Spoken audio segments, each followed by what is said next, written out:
The curious case of Caroline Graham, Thomas Markle, and the Daily Mail's obsession with Meghan. When a newspaper embeds one of its writers in Meghan Sussex's father's life, it stops being journalism and starts being exploitation. From Mexico to the Philippines, one reporter's proximity to Meghan's father raises unsettling questions about surveillance, manipulation, and obsession. It sounds like the setup to a lurid potboiler. Queen Camilla's biographer, Daily Mail columnist Caroline Graham, isn't just filing copy from her London desk. She's been embedded in Thomas Markle's life for years, first in Mexico, and now, reportedly, in the Philippines, where the two are said to be living together. On paper, she's covering him. In reality, she seems more like a live-in minder. The Daily Mail has effectively secured a direct pipeline, not just to Thomas Markle's quotes and photos, but to his state of mind, his access, and perhaps even his communications. The whole setup reeks of a long-term media strategy. Embed a trusted insider with Meghan's father, keep him on script, and be first in line should Meghan ever reach out. This bizarre arrangement raises disturbing questions about the ethics of journalism and the obsessive lengths the British tabloid press will go to in order to control a narrative. Why would one of the UK's most notorious outlets dedicate an employee to essentially shadow Meghan Sussex's estranged father? This is not normal journalism. Reporters don't generally move in with their subjects. They don't act as de facto caretakers or as the first line of communication when emergencies happen, and they certainly don't position themselves as a conduit for intimate family matters while simultaneously publishing negative stories about the family member's estranged daughter. Social media users have drawn their own conclusions. Some suggest Graham's role has crossed all professional lines, with whispers that she and Thomas may even be romantically involved. If true, it would collapse the already thin boundary between reporting and manipulation. This gives even more credence to suspicions raised by Meghan in her Netflix docuseries, Harry and Meghan, when she recalled texting her father in the lead-up to her wedding, only to instantly sense the person on the other end wasn't him. Could it have been Caroline posing as Thomas even then?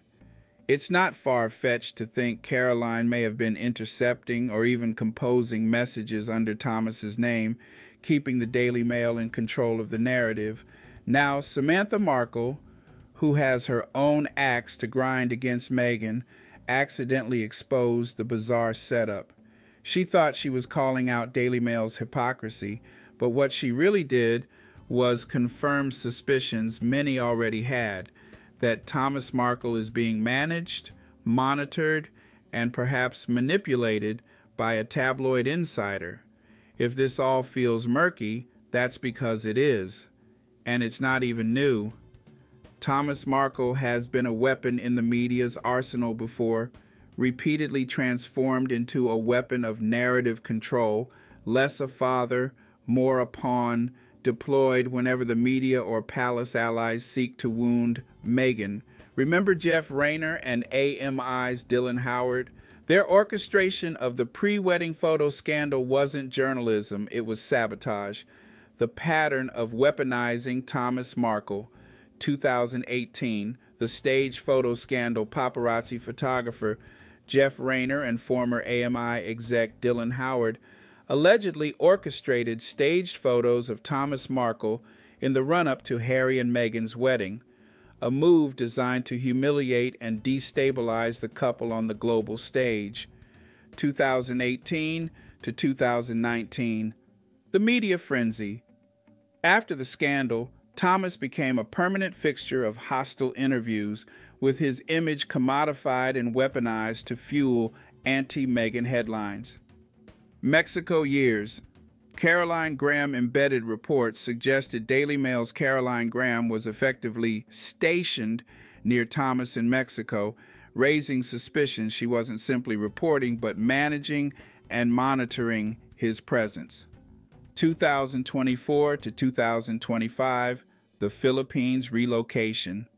The latest twist, Graham now reportedly living in the Philippines with Thomas Markle, a situation blurring the lines between professional coverage and personal entanglement.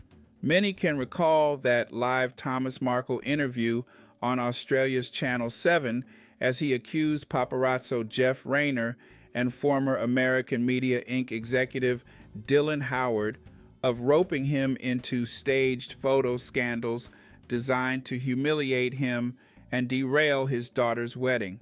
At the time, these claims were dismissed as the ramblings of a bitter man, but legal filings and bitter fallout later revealed that he wasn't entirely making it up. The pattern was clear then, and it's even clearer now. Thomas Markle has long been a pawn in other people's games. And just when you thought the arrangement couldn't get stranger, along comes the latest story that Caroline Graham is now trapped in the Philippines with Thomas Markle in the recent Cebu earthquake. Critics argue this is just another manufactured plotline, a way to drag Meghan's name into yet another sideshow, keeping her tethered to the same family drama the tabloids have been monetizing for years.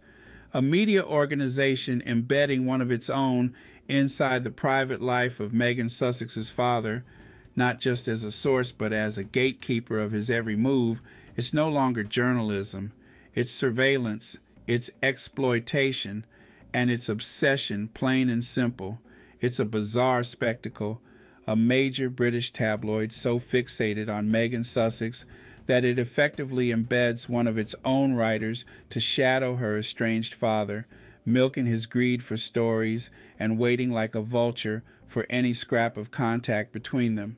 It's a living, breathing illustration of how tabloids operate when their fixation on a woman eclipses any ethical boundary.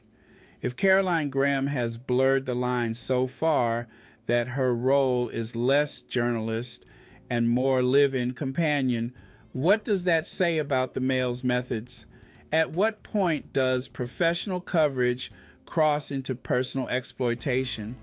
And perhaps the most pressing question, should this murky arrangement be investigated?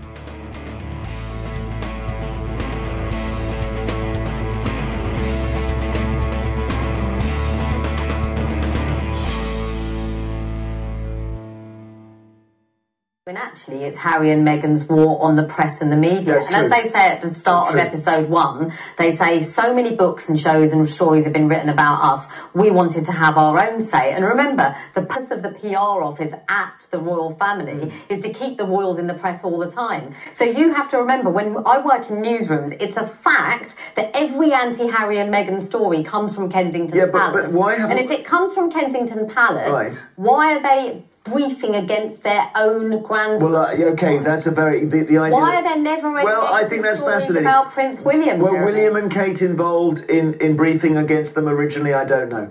That's a good point. But having a war on the media, I don't know whether that's worth the candle. Lucy and Ham...